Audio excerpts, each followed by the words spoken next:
Welcome to the Dead 3 Coaching and Leadership Development Platform. We appreciate all the support that people have given to us on our platform, on our website, and all of the social media channels and platforms that we use.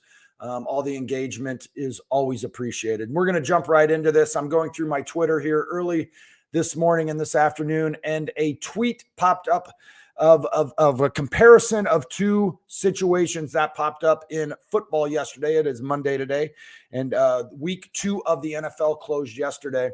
One of a profound book that I read on leadership and how to lead teams, build empowered teams, how leaders should act, all this sort of stuff.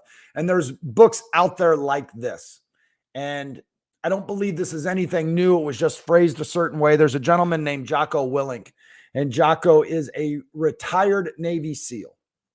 And he put a book out called Extreme Ownership. It's a great book. I know a number of companies, actually a company that I have been working with a little bit and had opportunity to speak with their teams a month or so ago. This was kind of required reading for their executive leaders and team leaders. This book by Jocko Willink, Extreme Ownership. But the whole idea of extreme ownership, it is the name of the book, and it is chapter 1 of the book. And it is essentially just own literally everything that is going on, everything that is going on with you, your teams, your development, you as a person, you as a family man, whatever it might be. You have to own everything. And he gives the book Extreme Ownership is driven by his experiences as a Navy SEAL and his time in Iraq. And, so the chapter 1 gives, what ownership is, what extreme ownership is, and then some military level examples of that and things he's observed. But the idea was things, and I'm not going to try to tell this story at all, but the theme or the idea of this story that as Jocko tells in the book is, something happened in combat. Some people died. They weren't well prepared, and all this happened. And there were reasons for it and all that. The person in charge had to stand up and give, this commentary on what had happened. And essentially what he said was, and he could have gone a number of different routes of whom to blame and what happened and but essentially he stood up before his superiors and said, hey, this is all on me. It's all my fault. Even though in the description of the events, it wasn't his fault. And he owned it all. And it was just this conversation of what that does to the team, how you build a team, the buy-in, the ownership that you have of your team, and how anything that goes on, you own it. I think there was a quote, and you've heard things like this before, this particular quote I'm going to say, and I won't get the quote right, but and it was a Simon Sinek thing. I was listening to some Simon Sinek stuff on YouTube here recently, but he was talking, hey, you need to take responsibility for everything. If you're going to own everything when it's good, when things go right, and you're going to be out in front taking all of that shine, then you have to take it when things don't go according to plan either. You can't have it both ways. This is essentially what Simon Sinek was saying. And it's the same way that Jocko was saying. But here's what came across the wire on Twitter today was 2 quarterbacks. And I don't know if they played each other or if it's just kind of two different images of leadership. One quarterback, things did not go well. Turnover, may have lost the game. And I'm going to move forward as if this with the idea, and I could be wrong on this, but let's say both of these quarterbacks lost. Quarterback number 1 gets out there and he's at the press conference after the game. He's got the body language and mind and language that he lost.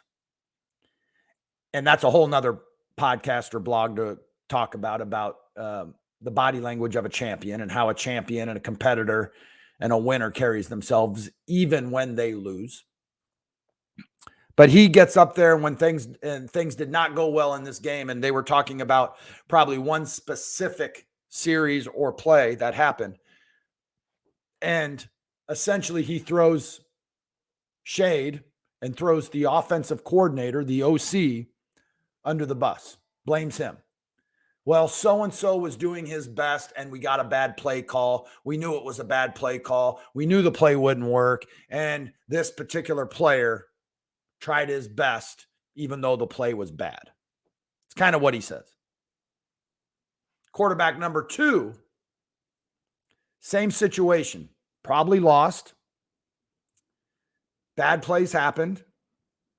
And his language, even his body language, it looks like he won. He looks confident. He looks like a champion. He looks like he's powerful. And he sits there, and even though it was a bad play call, he says, I could have done more. What if I had just led him a little bit more? What if he had just caught it over this shoulder in stride? What if I had just done that? He probably would have broken free. So I've got to be better there.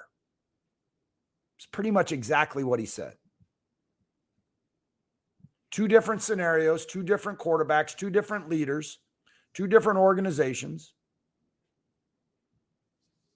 One, body language of someone defeated, didn't own anything, blamed it on an offensive coordinator, did support his teammate,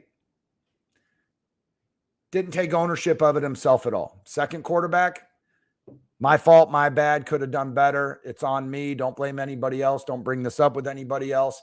I will be better. We will be better, and we'll figure out how to win. So when he goes back now to the locker room, when both of these gentlemen, both of these athletes go back to their locker rooms, go back into team meeting rooms with coaches and with coaching personnel, which locker room, which meeting room is more aligned, pulled together, more empowered, more ready to solve problems? Situation number 1 or situation number 2? I think in situation number 2, his teammates have his back more. His coaching staff has his back more. He's going to be more empowered and more impactful, more supported in that room. They're going to be able to better problem solve, strategize, overcome challenges, all that. Just one conversation, 1 minute's worth of context or content, 1 minute of spoken word by both. Destroy or bring together. Destroy or bring together. Destroy or separate. 2 weeks in, maybe both teams are 0-2. Maybe they're both 1-1. There's a lot of football left. There's 15 weeks left. You're either pulling people together or you're pulling them apart. You're bringing people with you. There was the head coach of the New York Jets during the Hard Knocks training was talking about the 4 levels of a competitor. And the top 2 levels are, the ultimate competitor. I forget the exact phrase that he used to describe that. But he said 1 is just the ultimate competitor. Does everything right, doesn't care about contracts or social media or newspapers or accolades or awards or any of that, just wants to compete and win and win and win. The top level one does all of those things, but pulls people with him or her. So brings people with him. So when you go into the locker room, are you bringing people with you? Are you bringing people, or are you separating that room a little bit? So the idea of this is, it's another example of extreme ownership.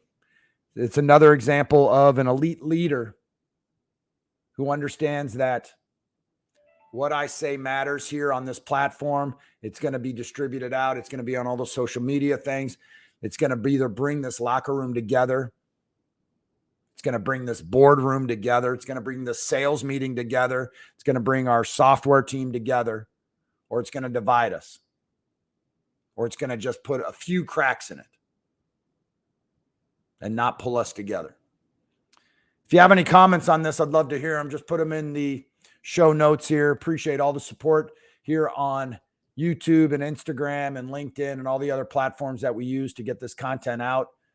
But I wanted to share that with you. Please comment, like, and share all this, and also contribute on the blog if you can. Thank you.